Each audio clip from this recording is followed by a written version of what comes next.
Hello and welcome to Fantastic Fights, the podcast about a middle-aged man playing adventure gamebooks out loud on the internet. That middle-aged man is me, Hieronymus J. Doom, and this episode we're playing Howl of the Werewolf from 2007, which I'm pretty sure was only last week. It was written by Jonathan Green, with art by the sublime and much-missed Martin McKenna. This is another of the Wizard re-releases, with the odd shield design taking up a bunch of space on the cover, but the art you can see shows a werewolf, posing like it's a model from a 90s menswear catalogue in front of a full moon. No complaints from me, that's about as solid a cover art concept as you can get. Now, I'm a big fan of werewolf stuff, and given how good Jonathan Green's last effort Bloodbones was, I'm practically salivating with joy in anticipation of this one. Don't forget you can support my work by going to patreon.com/HJDoom. Your donations keep the bonus episodes coming, and I'm enormously grateful to all my patrons, especially at the moment when I'm a bit under the weather. I've had some lovely messages of support, and it's very much appreciated. Thank you. Let's take a look at the rules. We've got the classic fighting fantasy rules mostly present and correct. Stamina and luck are determined as normal, but skill is generated by rolling a d3 and adding 7 rather than 6, giving us a range from 8 to 10. This will certainly reduce the variance in the fights, which I think is a good thing. It also suggests to me that there's going to be scope for increasing your skill somewhat, which is the sort of thing that happens when you perhaps turn into a werewolf, or at least I hope it does. Although the rules are somewhat coy about exactly what you might be going to turn into, it does indicate that you should keep track of something called change points. These start at 0 and can go up or down, but once you've got a single change point, that becomes the minimum. It's going to be interesting to see how these change points work. If I had to guess, I'd say that once you accrue them, there's going to be some random rolls in the text, whereby if you roll under your current change points, you turn into something. Hopefully a werewolf and not a traffic warden or a piece of cheese. That would be an insane twist, to be fair, but I'd rather stick to the classics. This is going to be one where I'm very keen to see how it all works. I was fiddling around with some rules for a werewolf book at one point, and I couldn't get a transformation mechanic I was personally happy with, so I'm very interested to see the approach that Jonathan Green takes here. In terms of equipment, we've got 2d6 plus 6 gold pieces, which seems quite generous, but I guess we'll have to wait and see. We have the classic sword and leather armour, the obligatory backpack, and a lantern and tinderbox to light our way, which I always appreciate seeing specified. We also get 10 provisions, which is unusually generous for Jonathan Green.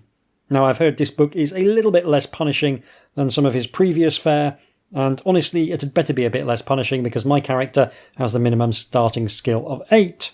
I have rolled up a character, and I've decided to call them Query Forecandles, because that sounds like a suitably heroic name. They have a skill of 8, a stamina of 22, and a luck of 12. They have 17 gold and, of course, 0 change points. With all that out of the way, let's play Howl of the Werewolf. Bad Moon Rising. It was madness, even to think that you could make it to the next village before nightfall. As dusk descended, what possessed you to leave the road and attempt to take a shortcut through the suffocating forest? An experienced sword for hire you may be, but your brash bravado has got the better of you this time once and for all. Your heart beats a tattoo of near panic in your chest. Your ragged breathing rasps loudly in your ears. You quicken your step, just as you know that the creatures that are hunting you are quickening theirs. You can hear the wolves panting as they run, easily keeping pace with you. The night closes in, a smothering shroud of darkness. You trip over exposed tree roots, the moon only a matter of nights away from being full, casting its sickly light through the naked black branches above. To your agitated mind, the trees seem to claw at you with skeletal black fingers. So, starting in the middle of the action, always my preference. As you would expect from Jonathan Green, it's very nicely written, very evocative, and yeah, I'm very excited to see what happens. I will say, being hunted by wolves in a book about werewolves is also a really, really classic opening, and I appreciate that too. Sometimes doing the obvious thing is the right thing, and I think this may be one of those occasions. Suddenly, the adrenaline rush of panic is replaced by that of desperate hope as you catch sight of a flickering light between the looming leafless trees. It may be no more than a lone guttering candle flame, but to you it is a brilliant beacon of hope amid the blackness. The light is shining from the window of an isolated hut, and suddenly you feel that there is a chance you might yet escape the cruel fate that the encroaching night seems to have set aside for you. A howl cuts through the chill night air, a mournful sound that freezes the blood in your veins. You immediately stumble to a halt. The animal cry came from somewhere close by. Your heart racing, your breath shallow and fast. You spin round, scouring the oppressive forest for the telltale signs you know must be there. And then you see them. A dozen blazing red eyes, smouldering like coals, watching you from the darkness. Growling, the wolves slink into the moonlight in front of you. The animals have a lean, hungry look, their grey pelts scabrous and patchy, their ear tips pressed low against their skulls, lips curling back from yellowed, slavering fangs. Darting anxious glances around, you realise to your horror that you are surrounded. It's not looking good for our hero. You unsheathe your sword, the blade shining as it slides from its oiled leather scabbard. You test its weight in your hands, knowing that it is only a matter of moments before you will be forced to fight for your life. In that moment, your mind is suddenly awhirl with memories of the last few months. Growing weary of the comfortable security of the plains of Femfrey and Lendelland, places we know well from the Sorcery series, you ventured north into that cloud-capped, frost-bitten realm of unforgiving mountain peaks and brooding forests that is Morastatia. The petty feuding principalities of that deadly land have histories as long and as bloody as that of the old world itself. Morastatia, obviously the location for Vault of the Vampire, and an entirely appropriate place for gothic horror to be plying its trade in the fighting fantasy world. People talk in hushed tones of the vampire lords of Mortvania and the ghoulish death cults of Bathoria. No land is more benighted and accursed than that of Lupravia, a chill place of primeval mountains, dark forests and mist-shrouded moorland. It is said to be haunted by the spirits of the restless dead. The wretched native folk of that land struggle to eke out even the meanest living from its thin soil, and regularly suffer the predations of wild animals. Only the foolhardy or insane would choose to willingly pass beyond its borders and enter that desolate realm. And yet, here you are, on the very edge of Lupravia, and suddenly everything you have ever heard about that place seems so terrifyingly real. So we're in a terrible situation, and it is very, very definitely all our own fault. I like that. Again, sometimes all you need for your setup is idiot adventurer seeks adventure, finds it, it's horrible. A snarl more menacing and blood-chilling than any you have yet heard this hateful night brings you back to the present and the dire nature of your predicament. The wolves halt as one. Pushing aside the other wolves as it moves through the pack is the undoubtable leader. It is caught for a moment in the washed-out light of the moon, which hangs like a mourner's corpse-watch candle in the pall of night. And that is a tremendous piece of imagery. Mourner's corpse-watch candle in the pall of night.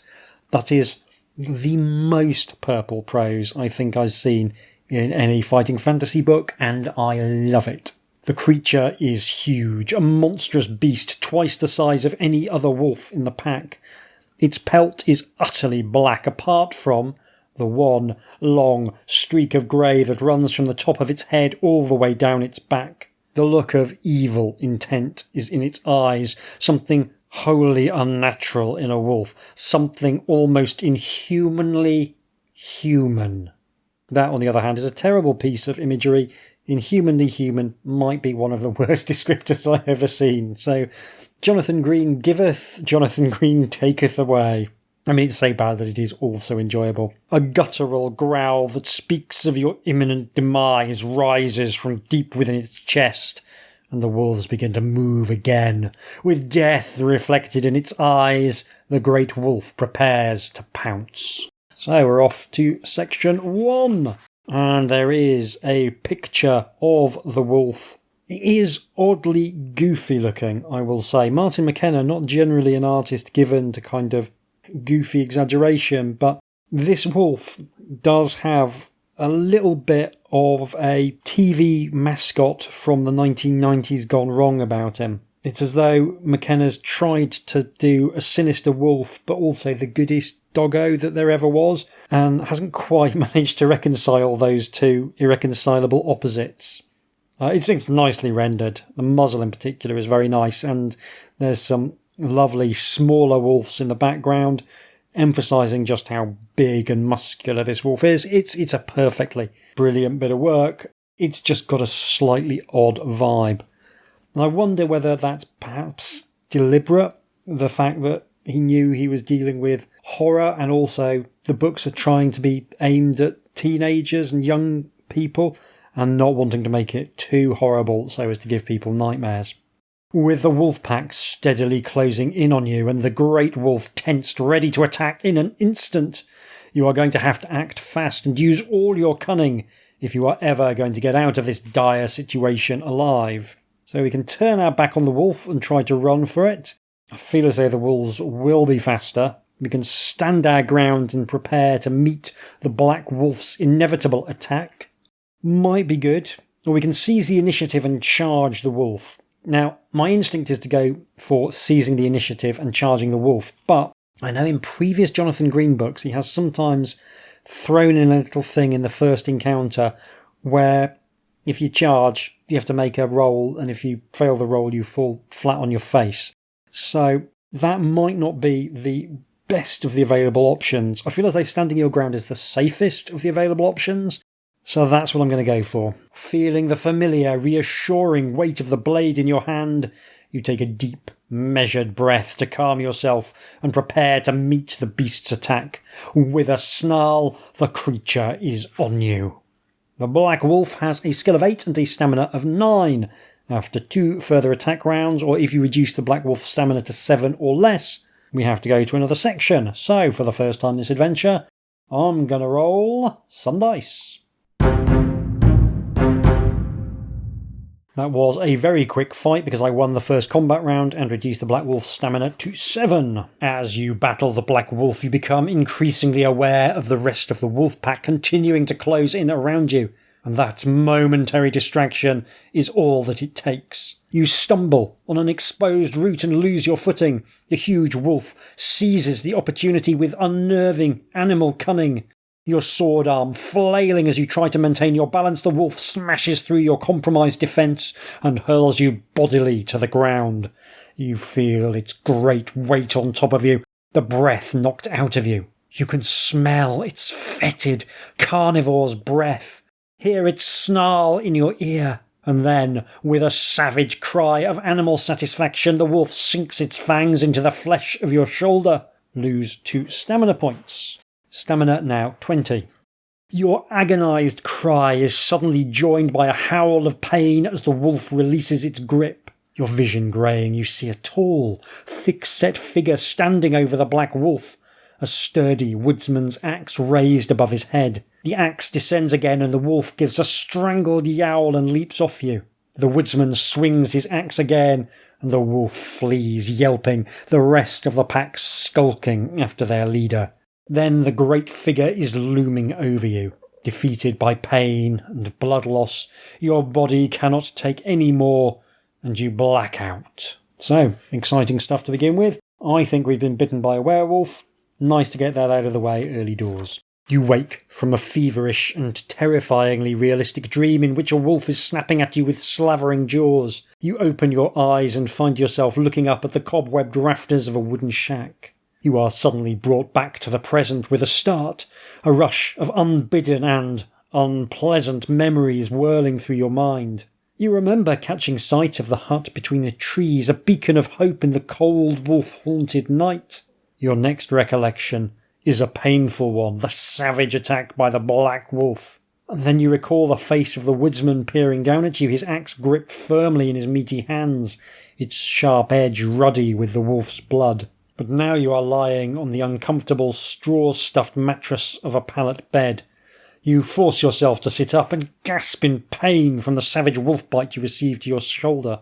"You want to take care of that," you hear a gruff voice say, and you turn in surprise, wincing again as the wound smarts, to see a thick-set, bearded man sitting at a table next to the stone chimney breast, smoking a pipe.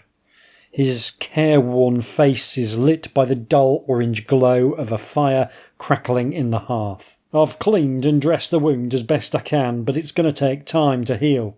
A candle burns in the window, and outside all is shrouded in darkness. Not really sure where you are, who the man is, or why he's chosen to take care of you, you mumble your thanks. "Come, sit. There's something I have to show you." Cautiously you rise from the bed and join the man at the table. "I'm Ulrich, and I make my living as a forester in these wild woods," he says, proffering his hand as you take a seat. On the table in front of the woodsman is a bundle of coarse, blood-stained cloth, and you find yourself wondering why a seemingly decent man would want to live out here in such wild, isolated and dangerous a place. "What happened?" you ask, unable to take your eyes off that crimson bundle that lies between the two of you. And so Ulrich relates his version of events. He was inside his shack when he heard the wolves howling and your cries. Taking up his axe, he rushed to your aid. "I managed to lay a savage wound on that black wolf," he explains. "Sent it packing, the rest of its sorry pack scurrying after once they saw their leader bested." "You wanted to show me something?" you remind Ulrich. "Indeed I do," he mutters, and begins to unwrap the bundle in front of him.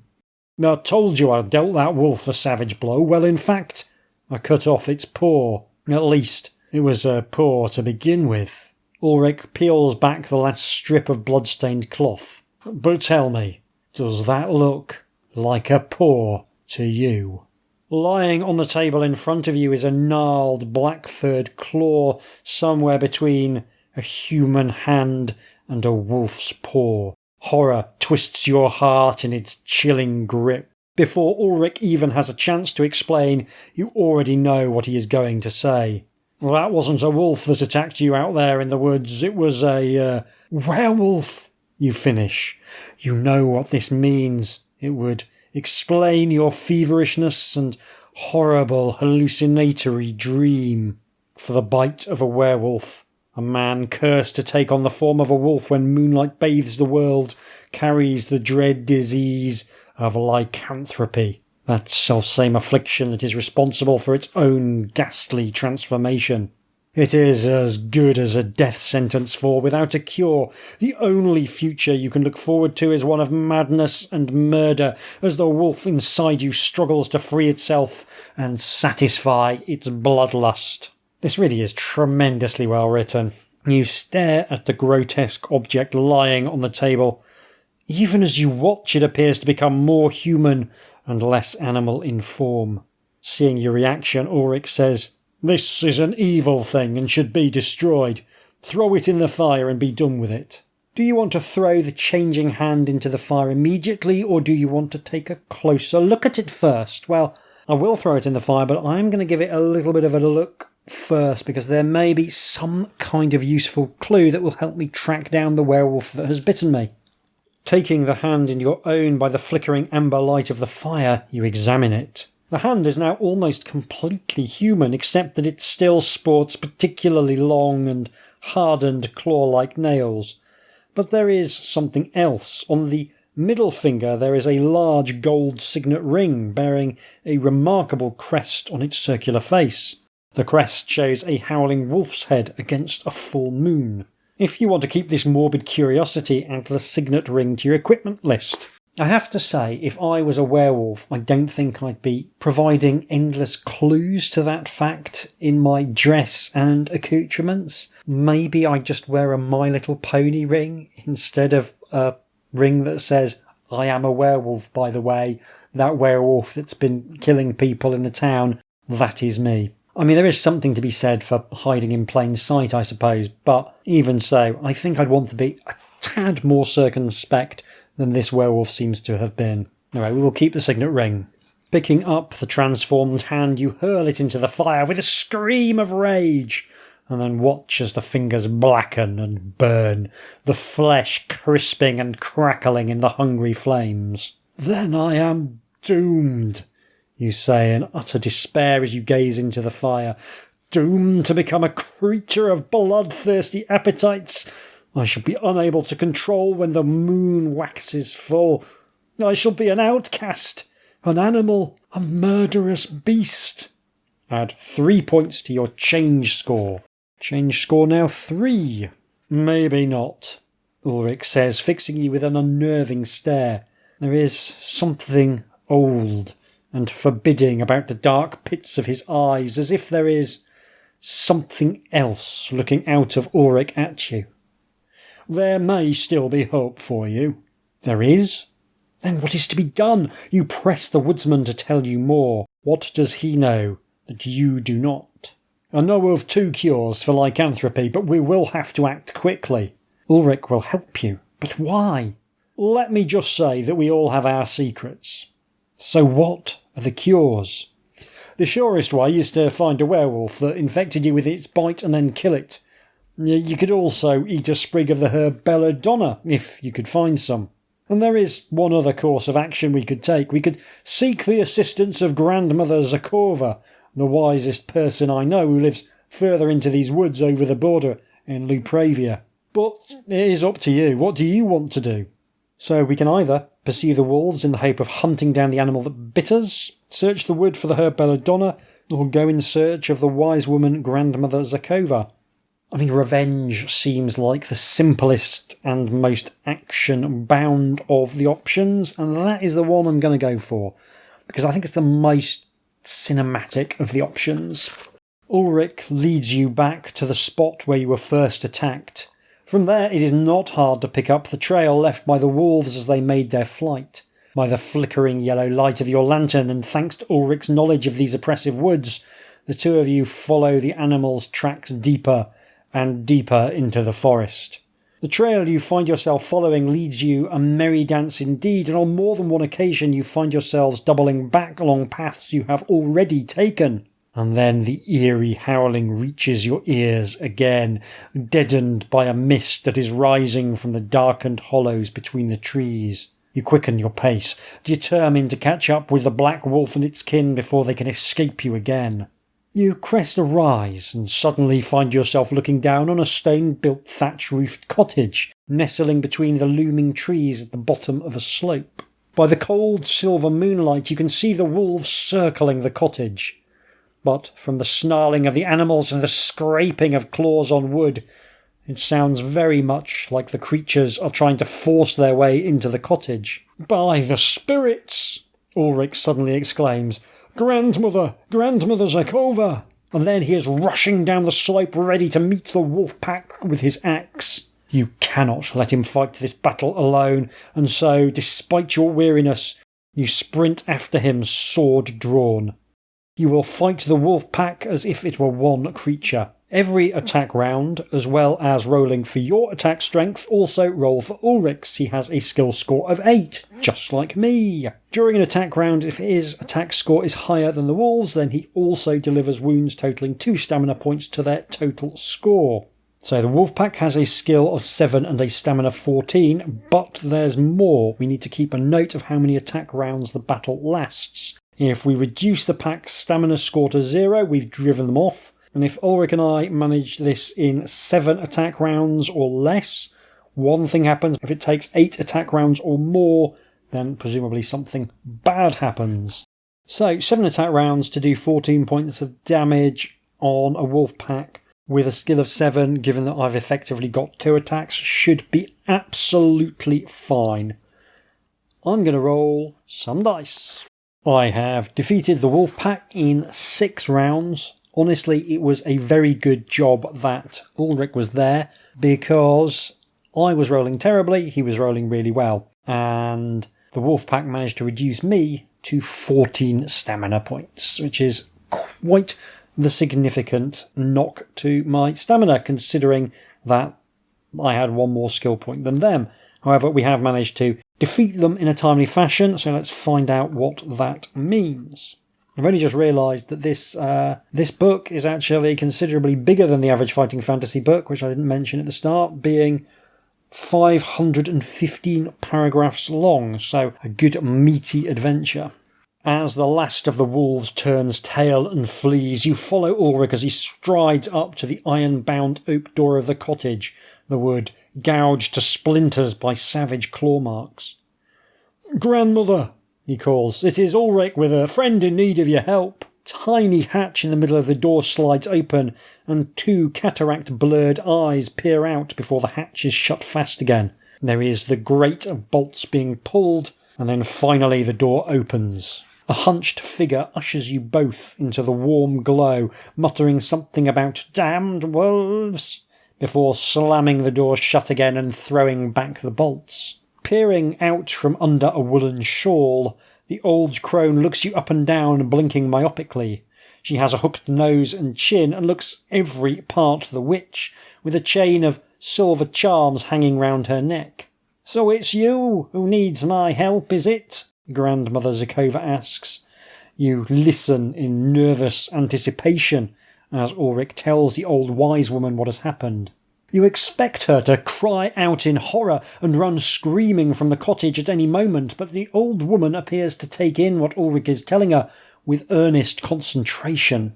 When he is done, she turns to you.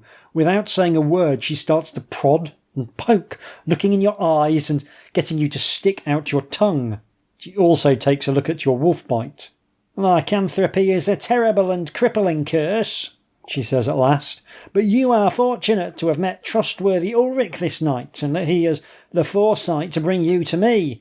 The disease will still be taking hold, so if we act fast, you might be able to counteract the effects of the werewolf saliva venom. I can give you a potion brewed from the belladonna plant which will help you. With your consent, I would like to bleed you first, so that the potion might have a faster, more potent effect.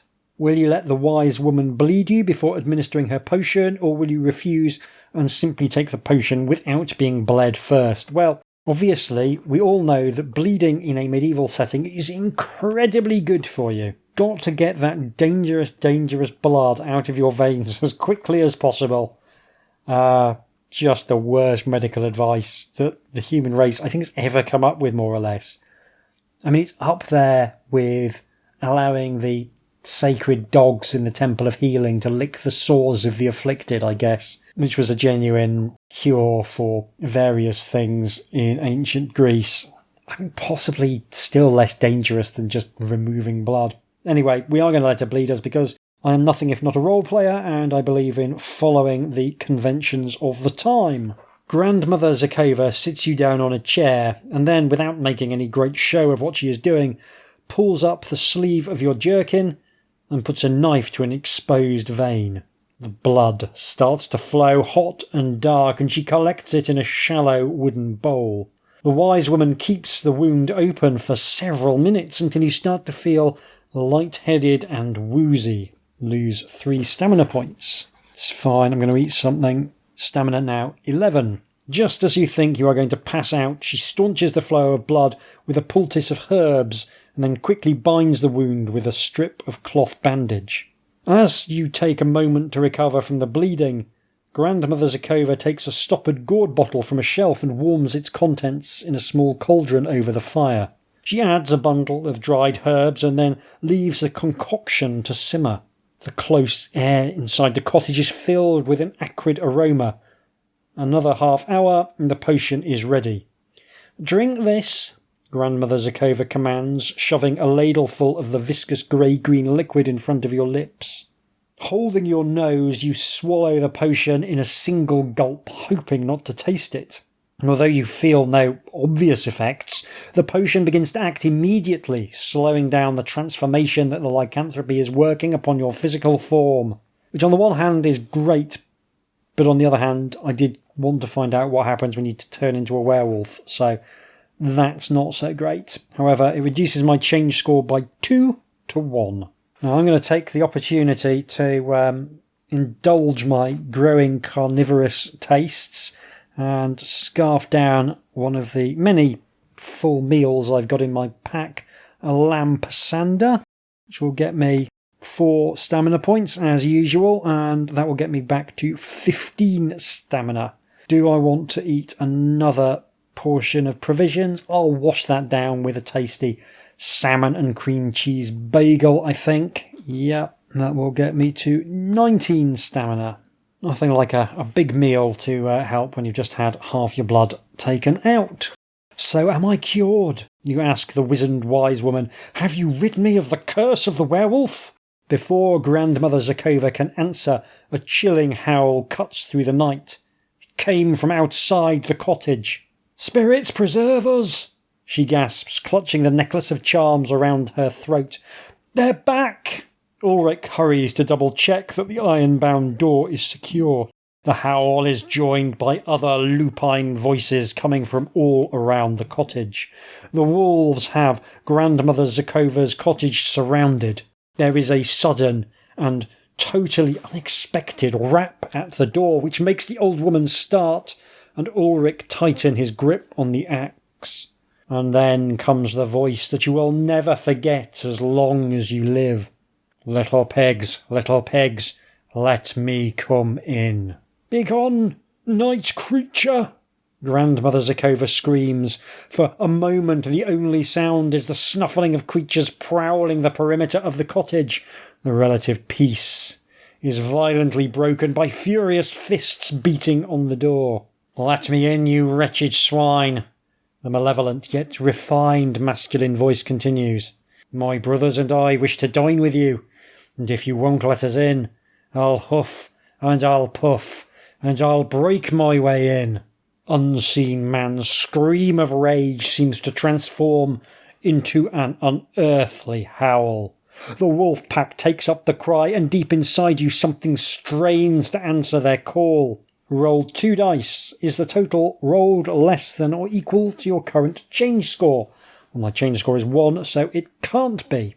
So, missed out on the opportunity to turn into a werewolf, but on the upside we get to find out what happens on the off chance that turning into a werewolf is an instant end to the adventure.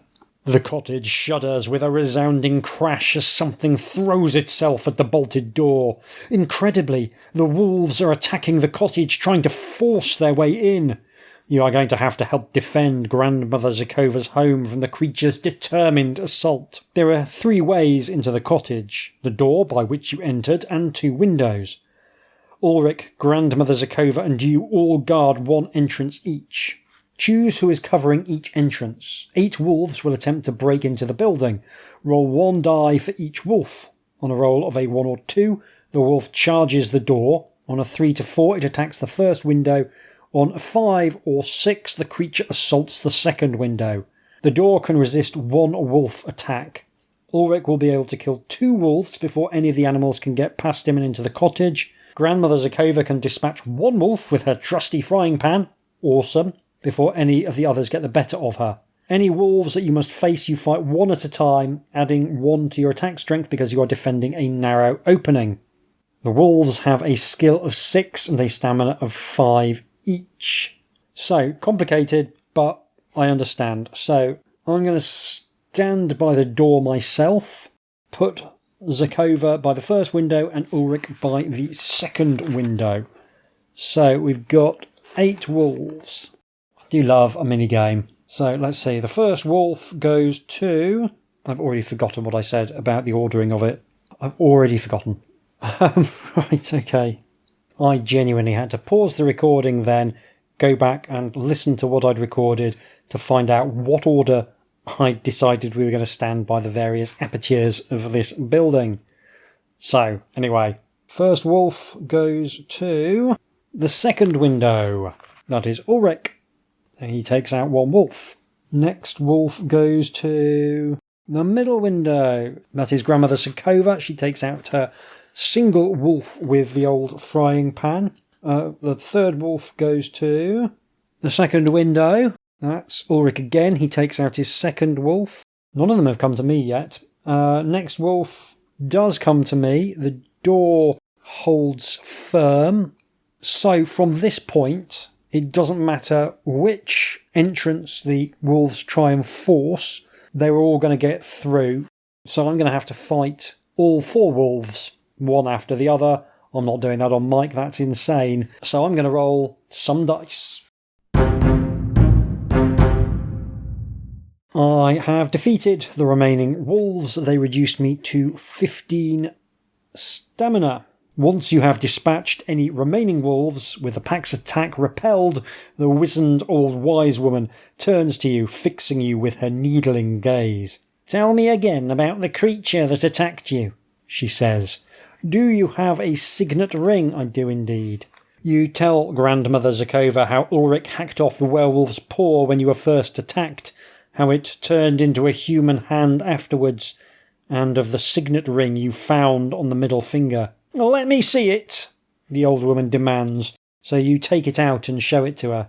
She cannot suppress her gasp of dread. "This is the crest of the House of Wulfen, the ruling house of Lupravia," she explains, her voice quavering. "Lupravia is a cursed land, and theirs is a cursed bloodline. The stories surrounding the Wulfen curse are many and terrible tales of nightmarish monsters, people being taken from their homes, murder and madness. Castle Wulfen lies at the furthest point of Lupravia, in the foothills of the Orzhov Mountains. It is said to be a sinister shadow of what it was in more prosperous times. There are stories of monsters roaming the streets of Wolfenstein, the village that lies beneath the castle, and presumably zombie Nazis in the basement, in 3D. The people live in constant fear as the howling of wolves and worse haunts their nights. The wretched people of that damned place rarely venture far from home. The tales of a mad Prince Garul of the Wulfen family have reached even as far as these woods. It is said that he prefers the company of wild beasts to that of human beings, and from what we have witnessed this night, I believe that the curse of the Wulfen line is the curse of the werewolf. It was Garul who infected you with lycanthropy. If you are to escape the curse, you must hunt him down and finish what you started here. You must destroy the head of the were bloodline before the next full moon. Grandmother Zakova has given you information that can do nothing but help you in your quest to rid yourself of the cursed disease you have contracted. Write the code word Avokez on your adventure sheet. I'm still slightly irritated by Jonathan Green's habit of just reversing words to make code words. It's just irritating. Why not just have code word Zakova? Still seems as though things are going, pretty well as can be expected given that I've got, lycanthropy. Bidding Grandmother Zakova a hasty farewell, you head into the night once more. Ulrich at your side. You are determined to run the insane lunatic to ground and put an end to this living nightmare. It is not hard to mark the wolves passing. You soon find yourself descending a path at a stumbling run, the trail strewn with exposed roots. You become aware of distant yelps and howls. Before anything else happens, I'm going to, as I'm running, just scarf down a portion of kedgeree. Keep my strength up on the hunt. Stamina now 19. Behind you comes a sudden snarling roar. You turn to see the black wolf launch itself from the deep darkness between the trees. But this time it is Ulrich who is the target. The creature has revenge on its mind. You hear a sickening crunch, and Ulrich howls in pain as the wolf sinks its teeth into his throat.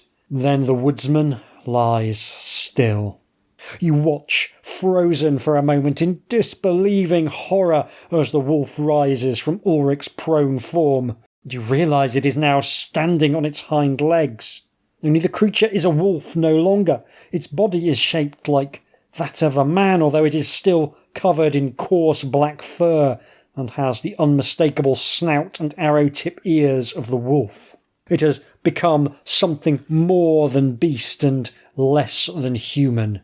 Lips curling back from bloodied fangs, the black werewolf growls menacingly and turns towards you. You have no choice but to fight. The beast will not run from this fight, and you will not let it. One way or another, this will be a fight to the death. So the black werewolf has a skill of 7 and a stamina of 7. Let's fight it to the death. I'm going to roll some dice.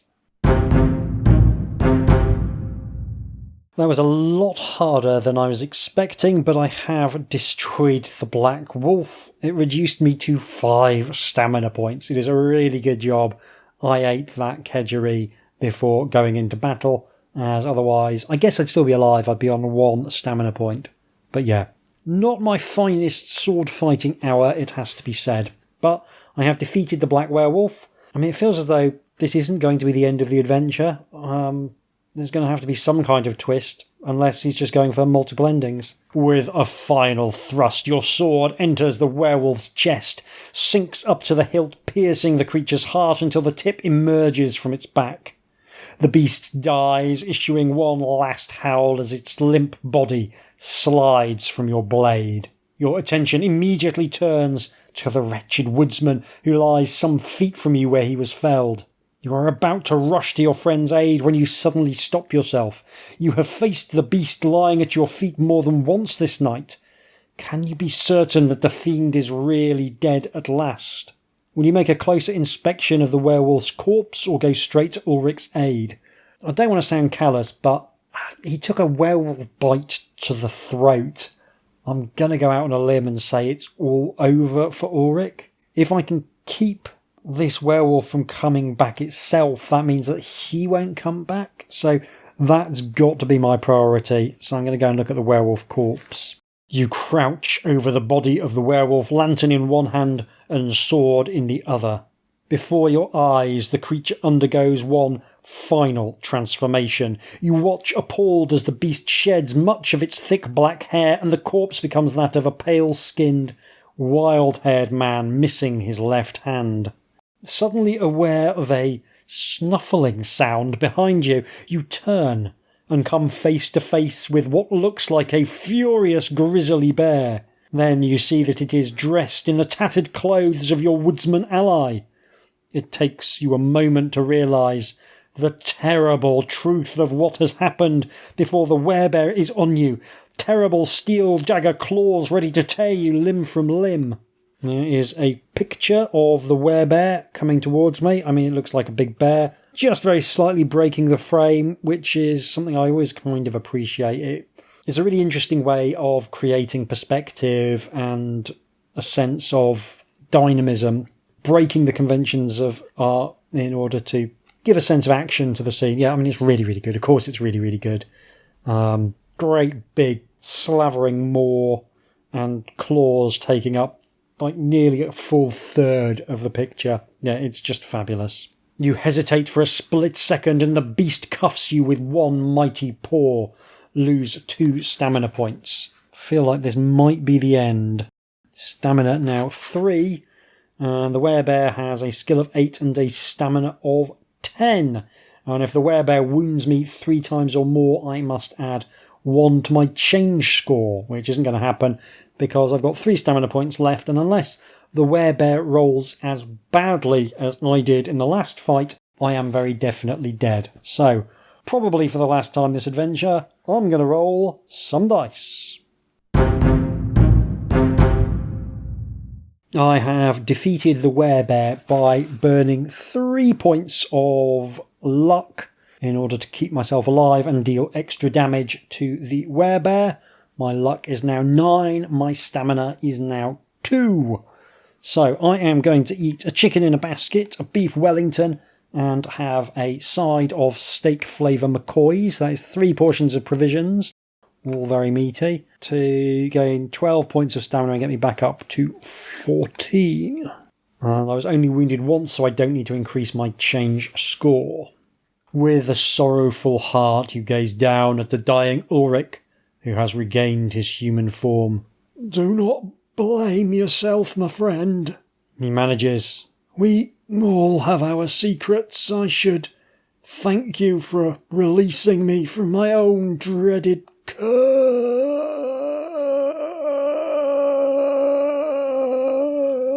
Yes. Then he is gone. After everything that the kind-hearted woodsman did for you in the short time that you knew him, at the end, all you could offer him in return was death by cold steel. But there is still one more thing you can do for him now. No longer troubled by wolves, you spend the rest of the night digging Ulrich's grave. As the sun finally rises over the forests, drawing a ground mist from the hollows of the trees, you lay the woodsman to rest, placing his axe on the earthen mound that marks his final resting place.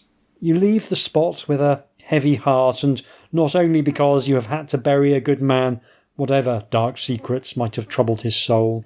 Despite having slain the werewolf that infected you, it is clear that the affliction still has a hold on you. Exhausted, you will lie down to sleep as a watery sun drags itself into the sky behind a veil of grey cloud. It has been a harrowing night, and I've also eaten just an awful lot of food. I must be so full. It has been a harrowing night, and in spite of all the worries running through your mind, you still sleep, although your dreams are beset by visions of Ulrich changing into a savage bear, roaring in bone-wrenching agony. When you awake, stiff and sore from sleeping on the root-knotted forest floor, the sun is again sinking in the sky. Your search for the head of the werewolf bloodline cannot wait any longer. The next full moon can only be a matter of days away.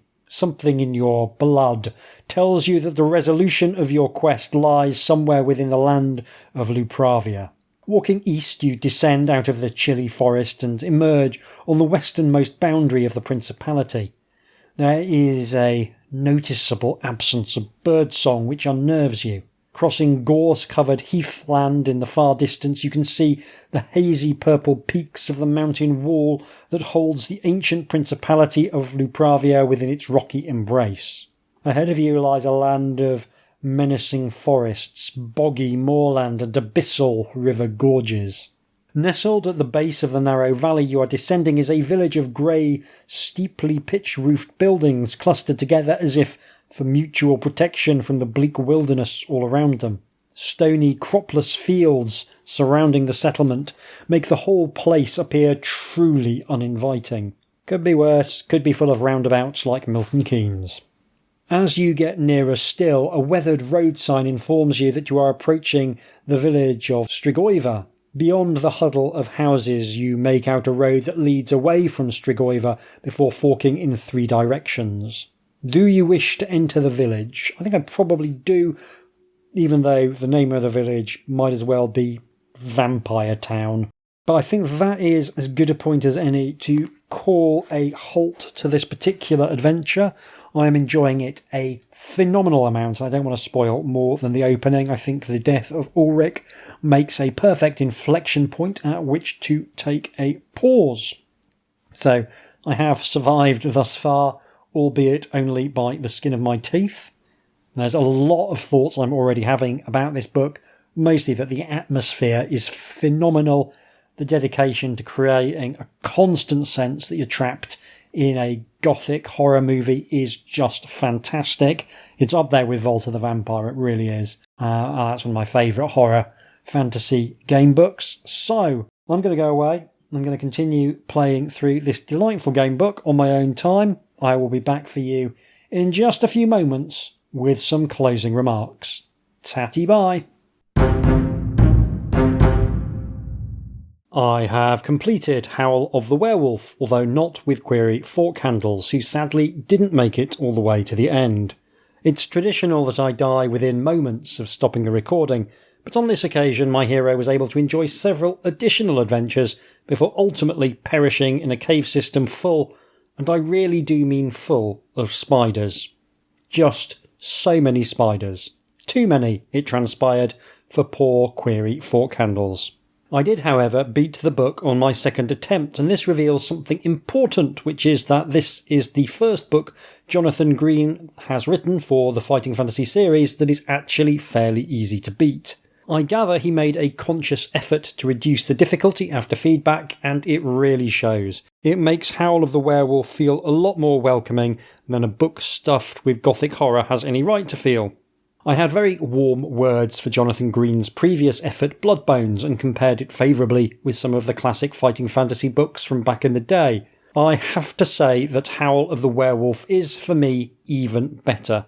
This is not only Jonathan Green's best entry in the series, but also one of the best fighting fantasy books, full stop. This is approaching my personal platonic ideal of what a good game book looks like, and I'm so impressed at how almost every aspect of the book functions together to make a whole that feels satisfying to both play through casually and exhaustively explore. It's a book I enjoyed more the more time I spent with it, and I think it ought to be required reading for anyone looking at how to write a fighting fantasy style game book. This book is everything I personally look for in a game book, and I think it's worth examining what I mean by that. Many people would claim that the goal of a reviewer is a degree of objectivity about the material they are covering. The problem is that the consumption of art is a fundamentally subjective endeavour. Objectivity in art criticism is not a concept I think is especially meaningful, not least because most of the time anyone claiming to be objective simply hasn't examined their own personal biases that they're bringing to the table. I make no claims of objectivity, but I do try and aspire to fairness, which is to say that I aspire to criticise in a way that engages with the text on its own terms and in a way that is open-minded. I also try and examine my own biases to at least have some awareness of the preconceptions I'm bringing to the table when I undertake a review. So when I say that Howl of the Werewolf is one of the best game books I've ever played, I'm very aware that there are a number of factors involved that are unique to me personally and my own preferences in the art form. It's been very instructive playing this book immediately after Steam Highwayman, Smog and Ambuscade, which I also thought was excellent, but in a slightly more abstract and unemotional fashion.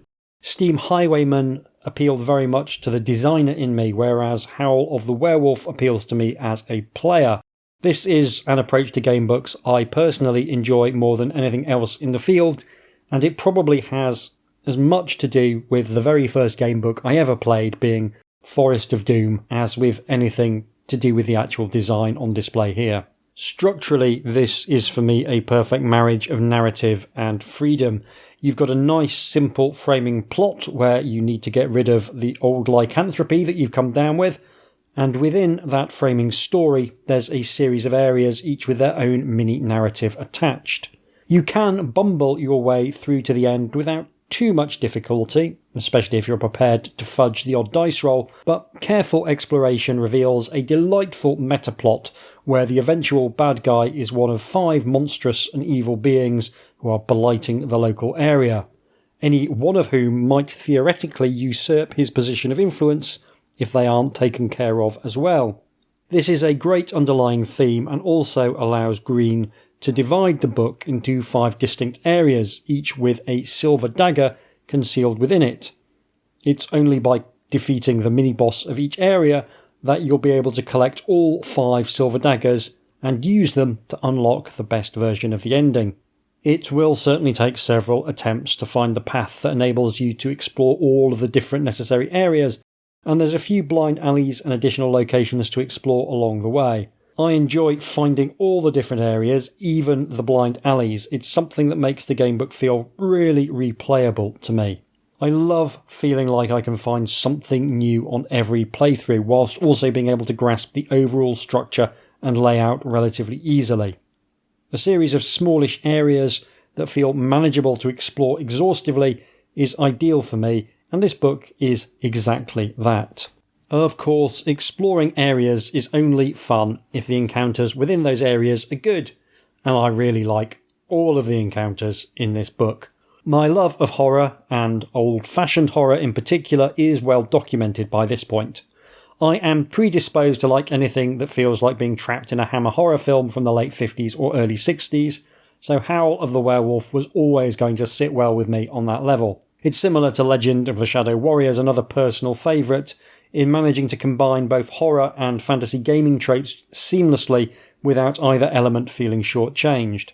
Crucially, every area manages to feel distinct and evocative, and every area has its own little narrative contained within it. Some of these are very simple and very familiar. There's a tower with a vampire queen lurking within it that plays out like the edited highlights of Volta the Vampire, and finishes with a lovely Hammer horror reference as you get a chance to fashion an improvised cross from a pair of silver candlesticks to fend off the bloodsucker. Screw up this area in a certain way and there's the possibility that the vampire herself will pop up right at the end to cruelly snatch defeat from the jaws of victory. That's a lovely touch. There's also a dark carnival, complete with a set of murderous puppets. There's the aforementioned cave where a spider queen is gathering all manner of arachnoid monstrosities to her side. Perhaps my favourite is an abbey that's gone horribly wrong, the monks seeming to have taken up the worship of beetles, maggots and other undesirable things, and have become horribly changed by their new religious direction. I really like that one because turning up to a place that ought to be safe only to find that it has been corrupted from within is a classic horror trope, and this is a particularly imaginative but thematically consistent riff on that. It's not just the elements of the plot that fall on the main track to success. An equal amount of care has been taken over the supporting encounters as well. You could meet a headless horseman on the road, the spirit of a highwayman, and later it will transpire that the innkeeper's daughter is responsible for summoning the shade.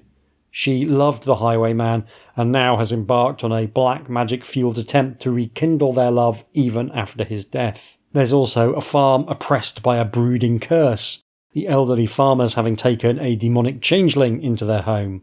It's a classic bit of dark folklore given a fantasy gaming coat of paint. Ultimately, what makes all of these set pieces succeed for me is the extent to which they make internal sense. They have a degree of narrative logic to them, which makes them much more compelling to me than a dungeon composed of a random series of monsters and traps that have no relation to each other. As well as being conceptually and narratively sharp, there's some great mechanical work in here as well. I like nice, simple, clean mechanics, and that's exactly what we get here for the most part. The slight change to the stat generation, whereby you use a D3 rather than a D6 to generate skill, is helpful for balancing, but it also ties into the change mechanic, which is some excellent joined-up thinking. I was very curious about how the change mechanic would work and how much of an impact it would have. I did hope that I'd be able to turn into a big wolf from time to time, but it's actually a slightly different and more insidious approach. Rather than regularly wolfing out, the system has you gradually taking on more lupine characteristics as the curse of lycanthropy takes hold. These changes are randomly determined and can be positive or negative. The randomness is nice, it makes subsequent playthroughs feel a little different, but there is something pleasantly sinister about reading that your character has developed sharp canines and claws or developed extra sharp senses as the wolf takes a greater hold. It gives you the flavour of being a werewolf without the hassle of trying to work out how to deal with suddenly turning into a ravening beast. I still one day want to write a game book where you do regularly turn into a ravening beast, but honestly, I think this is one of the better approaches you could take to the concept. As well as providing some awesome werewolf flavour, the change mechanic also functions as another stat that can be tested at key points. Various events will add to the number of change points. There's places where you'll be trying to roll over your current change score in order to avoid something bad happening connected to your ongoing transformation. It's very soundly implemented, it crops up pretty much exactly the right amount, and there's a nice feeling of impending doom once your change score goes above a certain point, since a higher change score increases the likelihood of getting more change points. That snowballing towards destruction is a very nice horror trope.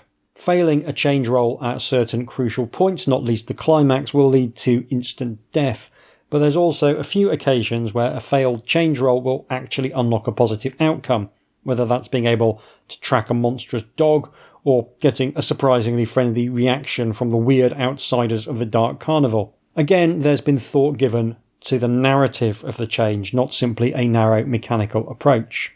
As well as the additional stat, we've got a few other classic mechanics on display. There's items and keywords that are deployed very deftly. There's a fair few items, but not so many that it becomes unwieldy. I quite like the implementation of the flintlock pistol, although it is something of a win more mechanic, because you get more chances to shoot things with a lower skill than you, which means that you would have probably won the fight anyway, even if you hadn't shot them several times with bullets. There's nothing especially surprising in the rest of the items and keywords, but they're all perfectly sound, and there's not the profusion of useless items that some writers seem to love. I do like a couple of useless items. They can be a form of storytelling in a way that isn't really appropriate with keywords, but I do think trying to keep the item and keyword lists as short as realistically possible is a good idea. I've already alluded to the monsters in this being very strong thematically, but there's some really nice little special rules thrown in for some of the fights that add to that storytelling narrative quality. The mini dungeon full of spiders is an excellent example. Part of the cleverness of the design is the sheer range of different flavours of spiders, from lurking ambush predators to jumping spiders and more besides. The jumping spiders have a mechanic whereby they'll knock you down if they win the first attack round, giving you a small skill penalty on the subsequent round as you stand up. It's a really simple mechanic, it doesn't have a huge impact on the fight, but it perfectly captures the idea of a spider that leaps out of the darkness at the start of the fight to try and knock you over. There's so many examples of this sort of thing sprinkled throughout the book, but perhaps my favourite is a partially dissected corpse that comes back to life, complete with a random table to determine whether it's missing anything important for its ability to fight. If the brain's already been removed, for example, then it gets a skill penalty, which is delightful. One last mechanical thing I want to call out as pleasing is one of those rare instances where you have to look at a piece of artwork in order to solve a mystery. In this case, which of a group of characters might secretly be a werewolf? You are given a gloriously characterful Martin McKenna illustration of a group of faintly Central European-looking oddballs, and it's up to you to use your detective skills to identify the werewolf lurking among them. This is much more fun to me than drawings of logic puzzles or weird codes. I like both of those things in isolation, but again, this is a chance to use the framing device of the mystery to create vibrant characters, and McKenna predictably delivers in spades. It's such a wonderful rogues gallery picture and helps create both a sense of the world and a feeling of being immersed in that world. There's a few NPCs you can meet over the course of the adventure, and they are handled fairly well, although spoilers, they universally come to a sticky end. I've said before, NPCs accompanying the player can be tricky, and here the author mostly opts for them being silent unless there's something specific they are doing, like helping you in a fight. This is one of the few elements of the book that doesn't entirely land for me. I like some of the characters, especially the haunted woodsman Ulrich and the gently demented monster hunter von Richten. The problem comes with the NPCs, especially Richten, being invisible except for a few key moments, even though he in particular seems like someone who would struggle to shut up even for a single second. There's a fun mechanical element to Richten in that he'll help you in a bunch of fights, but he's quite fragile, and whether or not he survives changes the finale of the area in which he appears. It would have been great to have the NPCs be more present as characters when they accompany you, but I get why this decision was made, constantly having to check whether they are there in order to throw in a little NPC character moment would eat a whole bunch of paragraphs for a relatively minor game in a book where this isn't a significant focus. And the book is already long, being 515 sections, and many of those sections being considerably lengthier than the usual fighting fantasy style. Overall, it makes really good use of the additional length. It's not like sorcery, where the magic system just eats all the extra paragraphs. Here, those 115 extra sections are mostly adding more adventuring content. I think you probably could have done this book in 400 paragraphs with a little care, but it would have been at the cost of cutting down the size of some of the mini-dungeons, and I think that would have been a real shame. There's nothing in here that feels at all flabby or self-indulgent. There's no mazes or anything like that bulking out the section count. The closest you get to that is the spider dungeon, but it's pretty hard to get properly lost, and there's a whole bunch of encounters in the caves, making each new twist and turn feel interesting. It's also using the additional length to increase the literary quality, I think, of the sections as well. Lastly, I want to quickly reference a couple of things. Firstly, the artwork, which is another tour de force by Martin McKenna. He's one of the very best illustrators in the whole of fighting fantasy, and I love what he's done here. Once again, his detailed artwork really brings the human characters to life. But I also think these might be the strongest monsters he's delivered so far. They crackle within human life, and he's given them more exaggeration than he sometimes does, which works really well with the source material. The second thing is just to reiterate how much more welcoming the difficulty is here than in Green's previous work. The fights are almost all very manageable, which makes the few tough fights really stand out, which is what they are supposed to do. There's loads of opportunities to get more food, and while death is always a possibility if you're making bad decisions or if the dice go against you, it doesn't feel certain. This is something I really appreciate, not least because I much prefer feeling like I almost succeeded and I'm going to be better next time, rather than thinking, oh well, I'll start again and I'll definitely die 2 or 3 more times before I even see a sniff of the finale. Overall, I would say that Howl of the Werewolf stands out as one of the very strongest examples of how to make the fighting fantasy house style work at its very best. It's not doing anything mechanically that wasn't explored in the earlier fighting fantasy books, but what it is doing is drawing on all the best elements of that kind of game book and showing them off to their best advantage. It's something I harp on a lot, but there's a real lesson here about not reinventing wheels unnecessarily. Wheels work. Wheels are good.